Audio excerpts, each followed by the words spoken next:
अबू बकर सिद्दीक का जमाना आया, अब दिल में खुदा का खौफ आया, अरे बाप ने सरकार को खुदा दिया, चलो कुछ ज़कात की रकम निकाली, एक टोपला गठरी बांधा, जी जी टोपला ना ले उसे ने हजरत अबू बकर सिद्दीक की बात और कहा ये सालिबा, जिसकी ज़कात को अल्लाह ने मरदूद कहा, जिसकी ज़कात को सरकार ने कबूल ना किया, तूने कैसे सोच लिया कि सिद्दीक तेरी ज़कात को कबूल कर लिया। फिर मायूस होता हुआ रोता हुआ चला गया, फिर मायूस होता हुआ रोता हुआ चला गया। फिर कुछ दिन गुजर गए, गुजरने के बाद उमर फारूक आजम का दौर आया। आप लोगों को मालूम है उमर फारूक आजम कितने जलाली थे कि शैतान भी रास्ता छोड़ देता था, इतने बड़े जलाली थे। उमर फारूक आजम का मकाम इतना बड़ा है कि सरकार फरमाते हैं अगर मेरे बाद कोई नबी होता तो उमर होता, मेरे बाद कोई नबी होता तो उमर होता, मगर हमारा नबी आखिरी नबी है, खातमुल अंबिया है, इसके बाद कोई नबी आने वाले नहीं है। कितना बड़ा मकाम होगा आप बताओ। उमर फारूक आजम का दौर आया तो उसने सोचा हो सकता है उमर फारूक आजम मुझे माफ कर दे तो सरकार माफ कर देगी। फिर ज़कात की रकम लेकर के आए। उमर फारूक आजम जैसे ही देखा जलाल में तलवार निकालने लगे। ऐ सालिबा, जिसकी ज़कात को अल्लाह ने मरदूद कहा, जिसकी ज़कात को सरकार ने कबूल ना किया, जिसकी ज़कात को अबू बकर सिद्दीक ने कबूल ना किया, उसकी ज़कात को उमर कभी कबूल नहीं कर सकता। उसकी ज़कात को उमर नहीं लेता।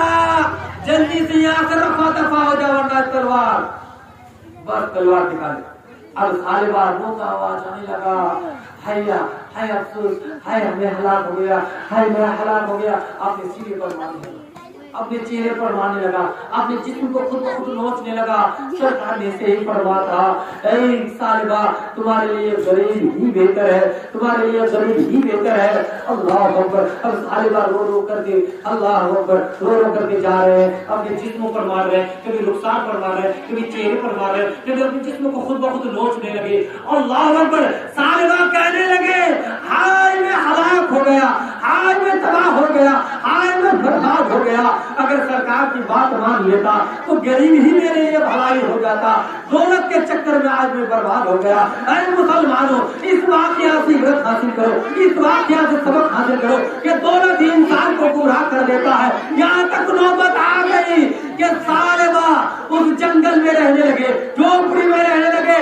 अरे जब मरा तो उसको ना कफन मयस्सर हुआ, ना किसी ने गुसल दिया, ना किसी ने कफन दिया, ना गुसल का इंतजाम हुआ, ना कफन का इंतजाम हुआ, ना जनाजा पढ़ा गया और ना उसको दफन किया गया। ऐसी मौत मरा कि उनकी लाश को कुआं चीलों ने खा लिया। ज़कात ना देने का अंजाम देखा, उनकी लाशों को किसने खाया? चील कौवों की ग़िज़ा बन गई।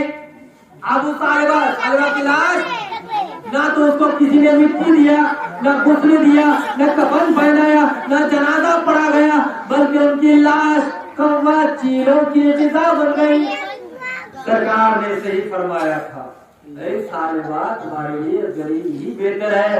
अगर हमें से अगर कोई गरीब है तो शिकवा मत लाना अपनी जुबान पर, आपको फायदा है। आपकी जमीन किसी ने हड़प कर लिया, आपका पैसा किसी ने दबा लिया, तो मैंने पहले बता दिया, एक दिरहम का छठा हिस्सा अगर किसी ने दबा लिया तो अल्लाह को 700 बार जमा देना पड़ेगा।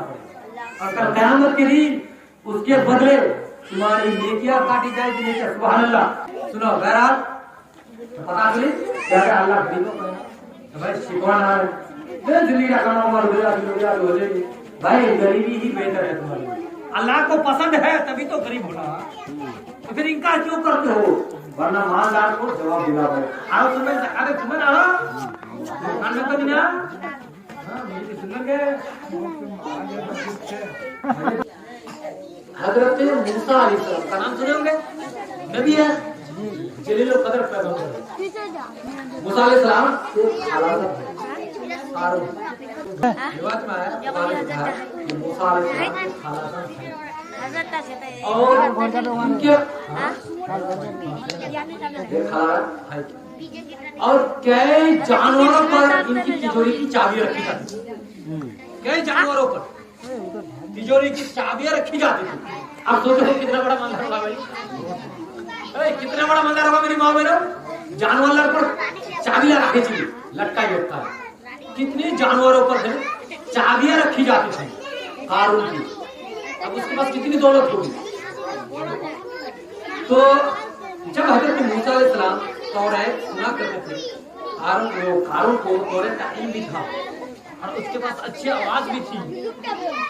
अरे अच्छा, तो उसकी चाबियां रखी जाती थी और आवाज भी अच्छी थी।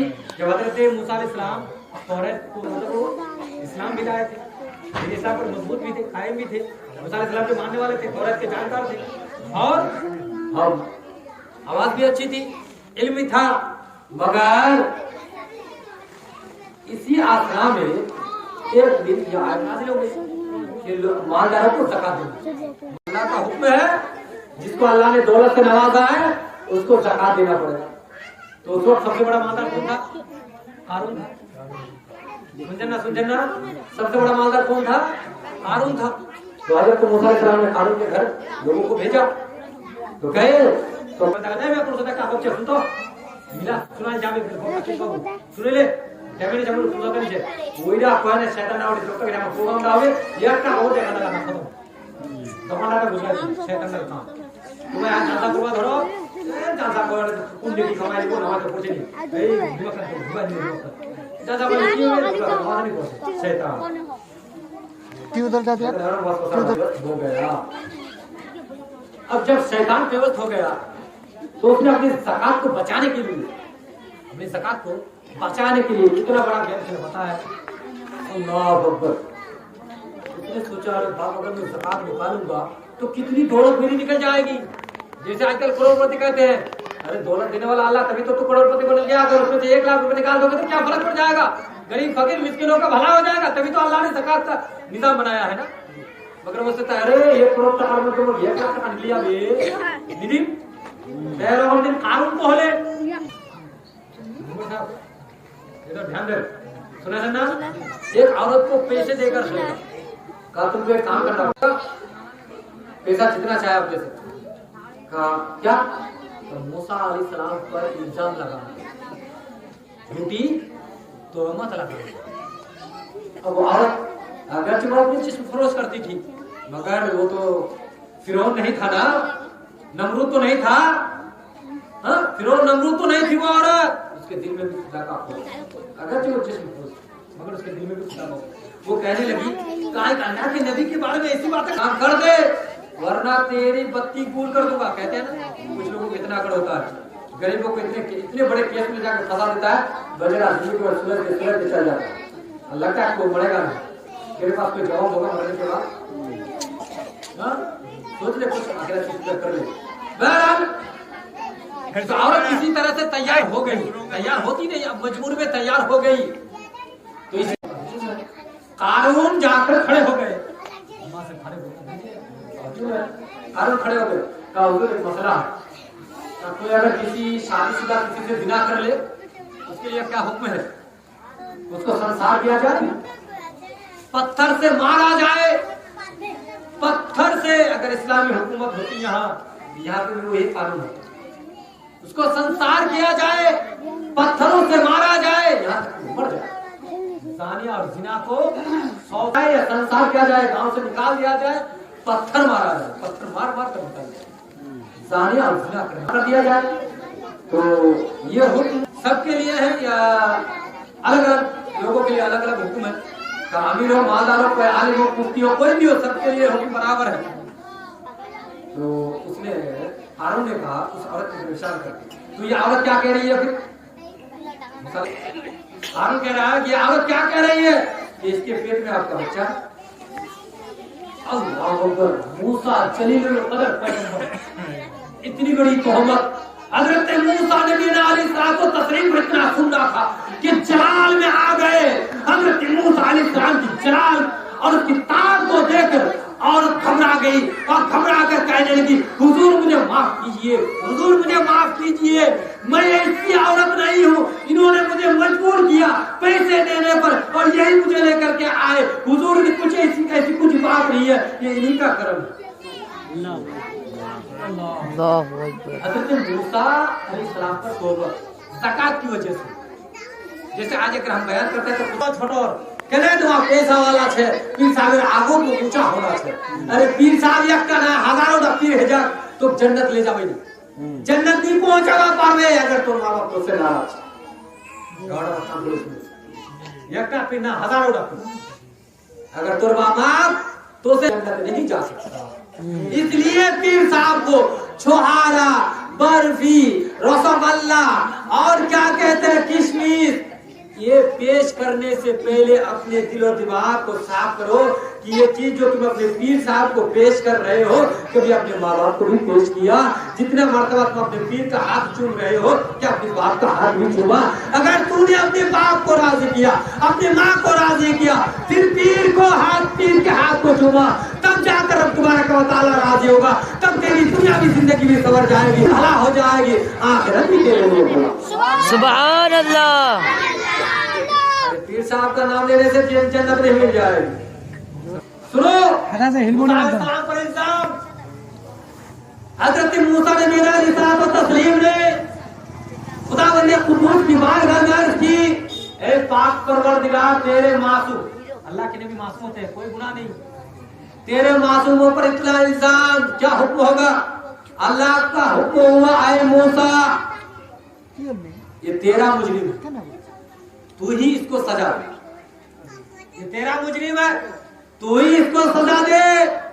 हजरत मूसा नबी अलैहिस्सलाम को तस्लीम ने जमीन को हुक्म दिया, कहीं जमीन इसको जमीन पर धंसा ले। अब कारून जमीन पर धंसने लगा। सुना बाजे ना मुर्मा कोइला, सुना बाजे ना निनाना, फिर सुनो जमीन को हुक्म दिया हजरत मूसा नबी अलैहिस्सलाम को तस्लीम ने धंसा ले।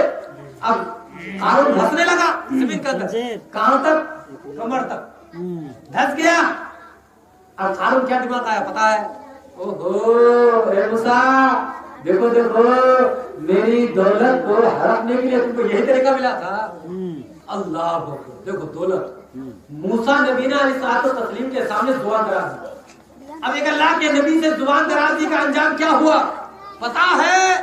अल्लाह के नबी के सामने जुबान दराजी करने वाले का अंजाम कितना बड़ा होता है अंदाजा नहीं लगा सकते। करके उनके सर पर लाभ दिया। रिवाज में आया है कि कारून आज भी जमीन के अंदर धंसता जा रहा है, धंसता जा रहा है। इसलिए मुसलमानों, मेरी माँ बहनों, ज़कात अदा करो और अंबियाए किराम की शान में तौहीन ना करो। क्यों कि कारून ने नबी की शान में, नबी के सामने जुबान दराज की, इसीलिए उसकी सारी दौलत उनके सर पर लाद कर अज़ाब नाज़िल कर दिया कि आज भी कारून जमीन के अंदर धंसता जा रहा है।